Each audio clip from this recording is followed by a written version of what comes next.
The newsagents. We've got 59 parliamentary candidates ready to go, and we'll stand in, therefore, 70 Labour seats and either defeat them ourselves or cause their defeat. I think Keir Starmer's woken up this morning to his worst nightmare. I wouldn't want to delve into Keir Starmer's mind because maybe there are worse nightmares. But to have George Galloway back in Parliament, in Rochdale, in a safe Labour seat, is probably a pretty bad nightmare about what else it might mean if the Workers' Party were to field candidates in numbers of constituencies across Britain in the forthcoming general election. Rochdale was the safest of safe Labour seats through a combination of incompetence, mismanagement, fecklessness, poor decision-making. The Labour leadership has not only managed to hand this reddest of red dots on the political map to an opponent, but to one of its fiercest and most implacable enemies. What does the George Galloway victory mean for Keir Starmer and for politics to come? Welcome to the newsagents. The newsagents. It's Jon in London. And it's Lewis on the Yucatan Peninsula, actually in a small outside toilet. And Lewis, I would imagine huge numbers of people in the Yucatan just talking about Rochdale. You know, honestly, it's Thursday night, it's a Friday morning, it's a big night in Mexico, John, as you know. And frankly, it's amazing. At about 1 o'clock in the morning, everyone put down the mezcal and the tequila, and they just went straight back in. Rochdale, the call went out. And so I've just been doing a small talk just for, interested locals. And then I came into this outside toilet in the place that we're staying on holiday because it's the only place that doesn't actually isn't so echoey that it sounds like we're staying in an abbey. So that's currently why I'm sweating in here. But, I wouldn't like, I like to be doing anything else on the holiday, frankly, John, rather than talking to you about by-election. Come in from the garden, Jose. Galloway's won in Rochdale. Another victory for the workers, for the Obrador. Another great victory for the workers. Yeah, it's the talk of the town on the Yucatan. I mean, it is an extraordinary night because on one level, you could argue that Rochdale signifies absolutely nothing. It's a freak, maverick by-election where Galloway comes first and an independent who'd only entered politics 4 weeks earlier, a local businessman, comes second. And what does it tell us about the general election? Probably nothing. In the narrow internal political debate, people will say this was an historical anachronism. But I think given Gaza, given the situation in the Middle East, which we are seeing cause increasing convulsions at Westminster, you can't just ignore this. No, you can't. And John, I think you're right. If people are sort of waking up this morning and thinking, oh my God, does this change something for Keir Starmer and the general election and for Labour? Does this mean that actually the victory that we've all been assuming is coming is less assured? No, it doesn't mean that. I mean, if you're looking in terms of by-election victories, which tell us something about the forthcoming general election, you'd be far better off looking at Wellingborough, the huge Labour win we saw there. You'd be far better off looking at Selby, the huge Labour win we saw there, or Kingswood. All these seats they're taking from the Tories. But just because it doesn't mean that it changes anything for the general election, it does change something about politics right now, because it means that all of these tensions that have been building and building and building, both for Keir Starmer and within the Labour family about Gaza, but also outside and between communities, becomes more and more intense. Because Galloway, even though he's a deeply effective political campaigner, a very, very effective orator, as I said on the show before, I think probably the best that British politics has seen, he is someone who really, to some extent at least, often adds fuel to these tensions and the flames of these tensions. And given he is such a often disliked, indeed reviled figure by many British Jews, you can just imagine when he gets up in the next in the House of Commons, which we will be doing as quickly as possible, making a statement and making a speech on Gaza, those clips spread like wildfire. You can just imagine the impact it's going to have. Look, it is worth talking about George Galloway for a moment. And I know we've done this on the podcast before, but I think that he is such an extraordinary figure in British politics. You know, if you're being kind, you would be saluting his indefatigability. You would also say, this is remarkable, that he has now come into Parliament having won elections for 3 different parties. You know, the Labour Party, Respect, and now the Workers' Party. So he is a political phenomenon. And I remember when he went up to Capitol Hill and went before a Senate committee, and these senators are used to having people being utterly deferential, and George Galloway just ripped them to shreds. I mean, it was a slaughter what happened, because Galloway was so smart, so agile on his feet, so capable. In the wider politics, though, something we've discussed a lot on the podcast in recent weeks is the impact that reform might have on the Conservative Party. And this isn't a mirror exactly, but I wonder whether there are a number of constituencies now where there will be Galloway acolytes, not with the same rhetorical skills, who will be offering themselves up to run in the general election, where they could start eating into Labour's majority and start doing for Labour what reform are doing to the Conservatives. Yeah, it's certainly possible. I mean, I think the thing is, I mean, we should sort of zoom back a bit and say, I mean, Rochdale, as we were saying at the start, it's a really, really safe Labour seat. There's no way that Labour should ever have lost it. It's highly embarrassing. The immediate short-term problems for Labour is that this is just highly, highly embarrassing for Starmer, right? Like, we know that the problems they had with the candidate, we know it was unprecedented to withdraw support. There's questions for the leadership as to why the by-election was held so quickly, why the selection process happened so quickly. It was rushed. As it is, a safe Labour seat has just been thrown away. And worse than that, we know what Galloway will do now, right? Galloway does what he always does when he has the pulpit of the House of Commons. He will use his considerable rhetorical skills, and he will get up week after week asking questions about Gaza to Starmer and to Sunak. He will become a lightning rod of left-wing discontent around Gaza. And something I was thinking about earlier is the fact that we know that the phrase that's always attached to Galloway is that he's a rabble-rouser, that he finds discontent and he is very effective at kind of sort of spreading it, and which in some ways you can argue is a bit unkind to him, in the sense that what he does is he finds political fissures and he exploits them. Some people would say for his own purposes, but whatever. He has never been, actually, despite all of that and all of his success he's had in previous by-elections and seats, he's never actually been an MP before in the kind of what I'd say is the like lightning social media age. His clips on Gaza, and we know clips on Gaza, right? They absolutely just go everywhere. They are going to be all over TikTok. They're going to be all over Twitter. And whether his opponents like it or not, there is a not inconsiderable minority of people who will like his message, and he will make the most of the window he has. Does that spread to other seats? I think that's difficult, but there's no doubt that this is an opportunity for him and his type of politics, and he's going to try and exploit it. Well, Lewis, we've both spoken about his rhetorical skills. Let's hear a little more of him in Rochdale earlier this morning after victory had been declared.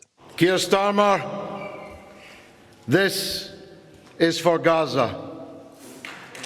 You have paid and you will pay a high price for the role that you have played in enabling, encouraging, and covering for the catastrophe presently going on in occupied Palestine in the Gaza Strip. Rochdale Town Councillors, I put you on notice now that I hope to put together a grand alliance of all the parties to remove climate change denier. You said in the hustings that you wanted to extract oil and gas from the North Sea and all the coal from the North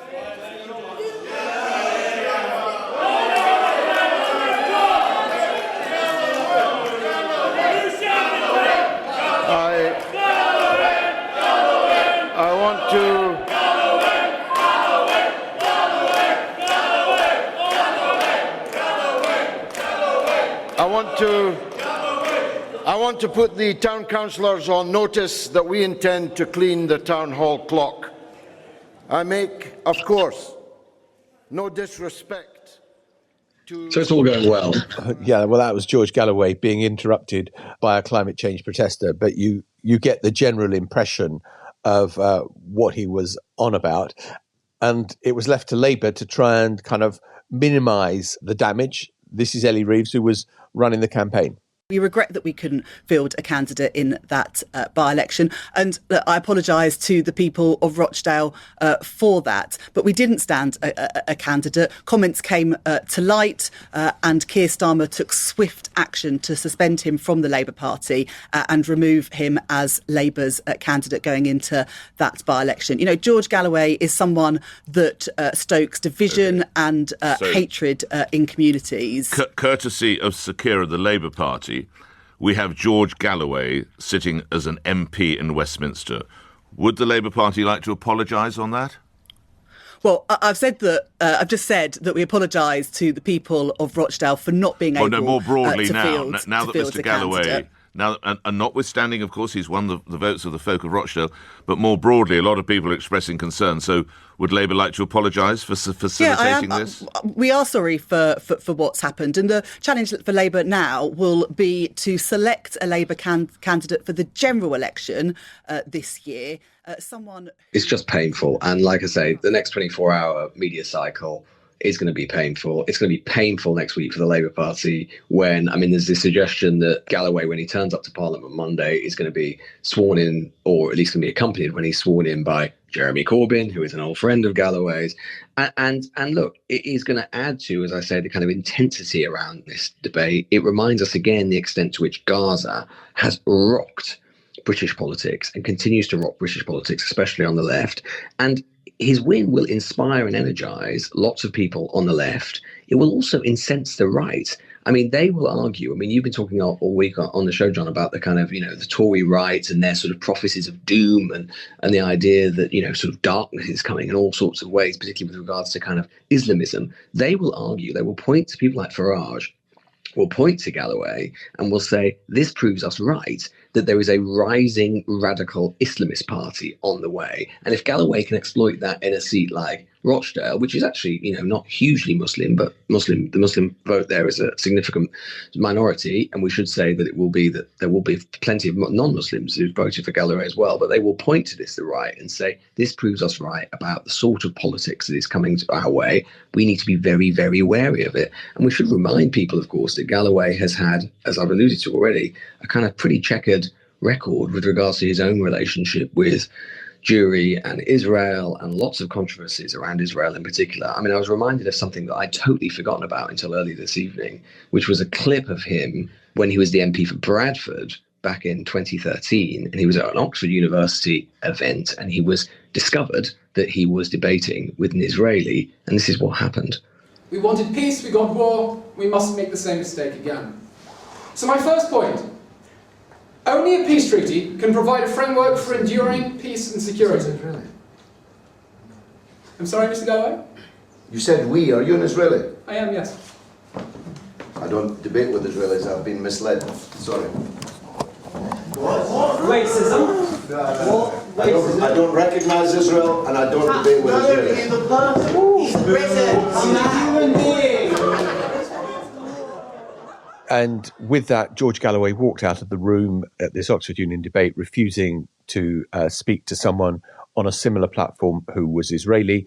We know that he had previously got sacked from Talk Radio for an anti-Semitic tweet. He is now the Member of Parliament for Rochdale. And in a moment, we'll be going live to Rochdale.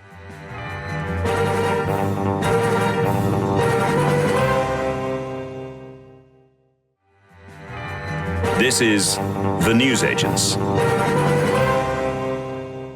So we're joined now by Henry Riley, LBC's reporter. He's been at Rochdale at the count overnight. Henry, I've covered quite a few by-elections. We'll cover quite a few by-elections. From the audio that we've heard, it sounds like quite the evening in Rochdale. Genuinely one of the most bizarre nights of my life, which culminated at 4 o'clock in the morning being at a Suzuki garage with George Galloway giving a campaign rally while everyone was sort of sat there bleary-eyed. It was just a really strange evening right from the start.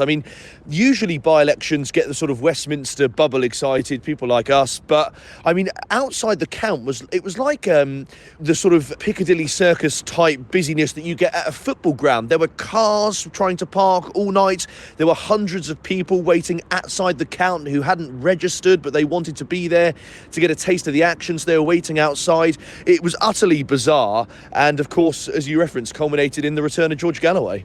And what was the atmosphere like, Henry? Because I've heard various complaints, from Richard Tice, the leader of Reform Party, saying that this wasn't a free and fair election. There was a lot of intimidation. It was not proper. Yes, undoubtedly there has been division between Mr. Galloway's camp and Mr. Danczuk's camp. Of course, Simon Danczuk is Mr. Tice's candidate for this particular seat. And it all really started because there was a hustings arranged just a few weeks ago, which George Galloway, the Reform side, claim was involved with organising, and they didn't invite Simon Danczuk. They've just been having a go at each other, having a pop at every opportunity, and they've been clearly waiting for the moment where they would butt heads at the count. And Richard Tice arrived with Simon Danczuk, who, let's not forget, was the MP for Rochdale. Well, just a few years ago, he was elected on 2 occasions on a Labour ticket, but it was quite tense at times. Certainly, candidates started entering via the front entrance where, as I said to you before, there was a couple of hundred people waiting.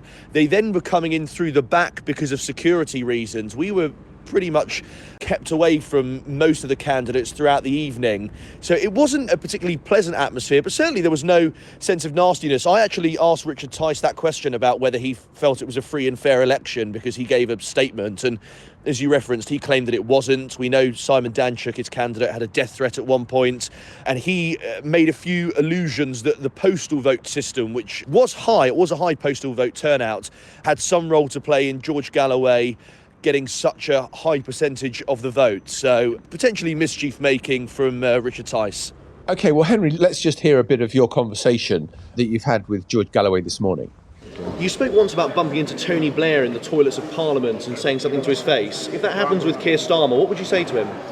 It was actually outside the toilet, Was it outside the toilet? in the library corridor, to be precise, and 2 weeks before the Iraq war.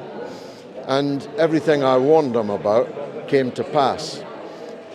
Tony Blair didn't take my advice, and Keir Starmer wouldn't either. But if I do bump into him, I'll definitely give him a piece of my mind. What would you say? I'd say that the course of action you have embarked upon in your, to quote him, unqualified support for Israel, without qualification, he said, is going to lead your party to disaster. Your abandonment of traditional Labour values, your embrace of neoliberal economics and imperialist politics abroad is going to be the death of your party, and it richly deserves it.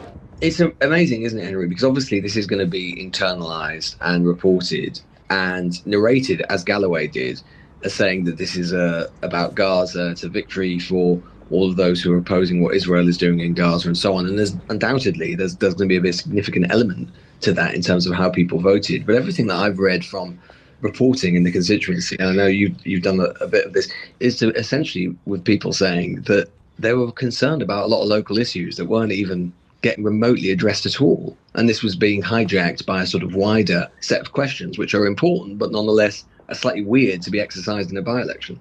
Yeah, and I think that's why we had David Tully, this independent candidate who came seemingly out of nowhere, doing so well. I mean, he came second against all expectations. He's a local businessman. He runs a local car repair service and is a season ticket holder with Rochdale Football Club, which actually was one of the local issues that George Galloway referenced in his speech, because that club's in a fair bit of financial difficulty. But in terms of the campaign itself, it is strange from George Galloway's side, because on the one hand, they've been saying George Galloway's not winning this election because of Israel Gaza. Actually, he's winning it on local issues as well.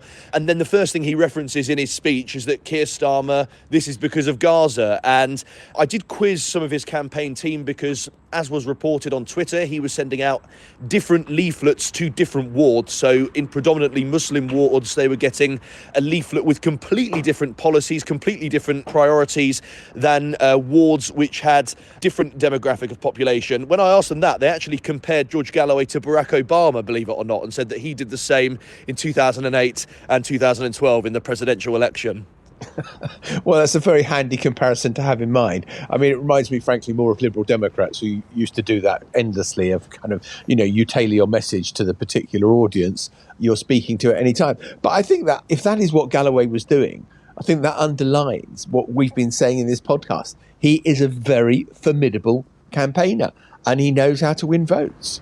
He does. And look, this is his fourth constituency now, and he's very keen to keep onto this seat for as long as possible. He's sort of a bit of a lone MP, isn't he, for 6 to 8 months, potentially. Unlikely that he'd win it at a general election. It seemed like it was, I mean, there could not have been a more perfect storm for George Galloway than this particular election, with not just international factors, but with the Green candidate, the Labour candidate having their support withdrawn. But you're right. I mean, Parliament, Jacob Rees-Mogg was saying through the night, who's no natural bedfellow to George Galloway, that Parliament's got a sensational orator back in its ranks. He's clearly a very good orator. He's clearly an excellent campaigner, whether you agree with the tactics or not. And, tonight really demonstrated that he'd done that. But although, having said that, I do sense when he gets into Parliament, he'll be probably more Andrew Bridgen, a bit of a lone voice in the background, as opposed to necessarily mixing with caucuses of other MPs. Henry, listen, great to have you with us. Thank you very much indeed. Thank you.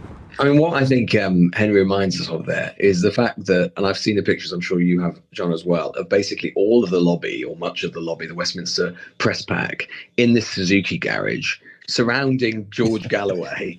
And, it is like moths to the flame. And that reminds us, the thing with Galloway is, and why he has outsized importance, even though he's basically just a one-man band, he is like the left-wing Farage. He is just manna from heaven for journalism, in a sense that he always has a sort of perfect line. He's great copy. I mean, I've reported on him doing by-elections. He's always got the sort of TV opportunity just kind of ready to go. He's got his bus with Tony Blair's face on it, just patrolling around any given constituency, and he'll text you going, "Come right now, great picture." He knows the game. He's a formidable campaigner, as we were just saying. And even though he will be a constituency of one, he will exploit the opportunity. There's one other thing I think we could just say about what this means about politics to come in terms of longer term politics, is what it means after the general election, right? Which is that, yes, this constituency doesn't tell us much about the general election itself, but it does probably tell us something about the sort of seats that Labour could be vulnerable in future. At the moment, we do know that the Muslim vote for Labour is weaker than it was under Jeremy Corbyn for Keir Starmer, right? For all sorts of reasons. That's got worse after the Gaza situation has developed. At the moment, it's not a problem for Keir Starmer because his lead is so massive. Imagine a situation where Starmer were in government and suddenly that lead isn't there anymore. And those Muslim votes in constituencies like Rochdale, where it's not the majority, but it's a big minority, suddenly becomes pivotal. And you can imagine a situation where the Labour urban vote starts to weaken. And there are lots of MPs, like in seats like, Jess Phillips' seats in Birmingham, or Wes Streeting's seat, for example, in Ilford, where they could suddenly, or Shabana Mahmood in central Birmingham as well, that they start to look a little bit more vulnerable than they do right now. So you can sort of see the glimmers of a future politics where the sort of Galloway effect, even if it's not just him himself, but where the Labour urban vote starts to look weaker. The thing that occurred to me, Lewis, what you're saying, and it kind of crystallises what I was thinking, is that this feels like a midterm by-election after Starmer had been in power for 2 years. It's like we've gone on from the Rishi Sunak government, and that this is what Starmer's facing now, having been Prime Minister for a couple of years. And, these forces have been exaggerated and been at play. I mean, I suppose my only other thought on all of this, and shocking, awful night as it has been for Keir Starmer, what if Azhar Ali hadn't been mired in controversy and had to be disowned as candidate because of those anti-Semitic comments and conspiracy theories that he was recorded advancing? What if Azhar Ali had been the Labour candidate properly, had had the machine behind him, and still lost to George Galloway today? I think it would be even worse for Keir Starmer than him being able to say, yeah, we screwed up the whole management of that by-election. We screwed up the selection procedure. We went too fast. We got the wrong candidate and we've paid a very heavy price for it. Terribly sorry about it. We'll win it back at the general election. I mean, I think that Galloway was formidable. Yes, he had the door opened for him and he went through it. But it's perfectly possible he could have done exceptionally well anyway in that by-election, and that potentially would have been even worse for Starmer. Well, as Henry said, it's the perfect storm. It all just coalesced for him. I mean, for example, when he stood against in Batley and Spen, when Tracy Brabin resigned, and it was obviously Jo Cox's old seat, and her sister Kim Leadbeater, who's now the MP, was standing. I covered that by-election. Galloway was standing. He did quite well. Again, it's a sizable Muslim minority seat. he did quite well. He ended up getting up about 20-25% of the vote. He kind of underperformed. The circumstances weren't there. The wider circumstances weren't there for him then in the way that they are with Gaza now. And so I think, all of that just coalesced and it all worked for him. I mean, the other thing to say, of course, we should say, terrible, terrible night for Labour in all sorts of ways. It will be missed by most that the Conservative vote came third because of what was going on with the other parties, but was 12% of the vote. Absolutely gruesome. Generally, I mean, obviously, it's not a strong Conservative seat by any means, but, you would think in a situation where Labour literally decided to withdraw support completely from their candidate, the Tories might pick up just a little bit. Didn't happen. The 1-1 sort of silver lining for the Conservatives, which I would look at with that, is that this is yet another by-election, actually, where Reform under-delivered, underperformed, which has actually been their trend, the one exception being Wellingborough to some extent. But generally speaking, they have actually not done well when there have been actual votes to count and to cast, as opposed to just telling a pollster that, broadly speaking, you're going to vote for Reform. One other thought, and it's me trying to win my sweepstake bet that we had whenever it was 6 months ago about me saying there's going to be a May election. You ain't getting that money. Give it up, John. Give it up. But could this affect Rishi Sunak's calculation, given the problems that he now sees for Labour as a result of what's happened in Rochdale and what could happen in other seats? Does he just think, actually, I might not get a better time to hold a general election? No. I don't think so. I think that's about as likely as me finding someone to go and share a bottle of mezcal with and digest the remainder of the Rochdale by-election results in this little town in Yucatan, frankly, John. I just don't think that is very likely at all. Just because I just think, again, you're at 20 points behind. It's just the same thing. You're 20 points behind. You're just not going to bother. But they are going to at least enjoy the fact they can at least savour a day and probably a weekend and maybe into Monday when just for once Starmer, which doesn't happen that much at the moment, a little bit, maybe over the last couple of weeks, but he is on the back foot again, and that they can just, all they can do, keep their head down, lay low, and just let Labour have to suck up all of that negative energy and negative press attention as a result of, as I say, what has been basically from start to finish with this Rochdale by-election, a complete car crash for the Labour Party. We're going to take a break now, and you're just going to sit with the picture of Lewis Goodall up against the wall, a bottle of mezcal, and him slowly drinking his way into oblivion. Oblivion!